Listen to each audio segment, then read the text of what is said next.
وەزارەتی ئەوقاف و کاروباری ئاینی هەرێمی کوردستان لەمڕۆوە دەستی کردووە بە دوورخستنەوەی چەندین مامۆستای وتاربێژ لە مزگەوتەکاندا بە گوێرەی لێدوانی بەرپرسانی وەزارەت.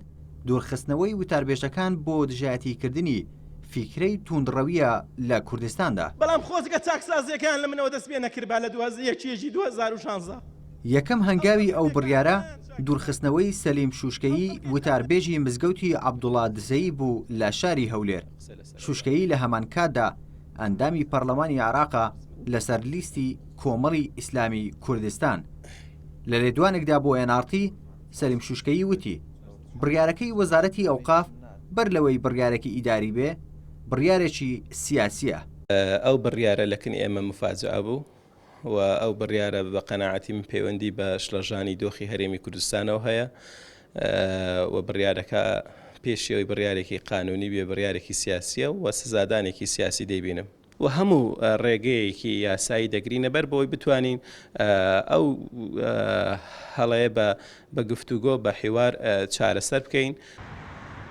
وەزارەتی ئەوقاف و کاروباری ئاینی کوردستان ئاشکرای دەکات لە چوارچێوەی دژایەتیکردنی فکری توندڕەوی بە ناوی ئاینەوە ژمارەیەکی دیکە لە وتاربێژی مزگەوتەکان لە وتاری نوێژی هەینی دوور دەخاتەوە.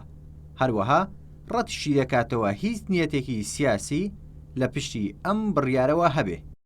بەشی هەر زۆری مزگەوتەکانی کوردستان وتارەکانیان شایستەیە و لەگەڵ سەردەما گونجاوە، بەڵام بەشێکیشان پێویستی بەوە هەیە کە چاکسازی تیا بکرێ و مامۆستای شایستە بخرێتە ئەو شوێنانەی کە وتارەکانیان وەک پێویست نییە.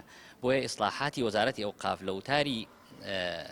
لە وتاری دینیا یەکێکە لە هۆکارەکانی ئیجرعاتکردن لەگەڵ ئەو مامۆسایانە و لابردنیان. بە گوێرەی زانێرەکانی NRT تا ئێستا زیاد لە 20 مامۆستای ئاینی دیکە لە وتار خوێندن دوور خراونەتەوە و لە داهاتوودا ژمارەیەکی زیاتر بەر ئەم بڕیارە دەکەون.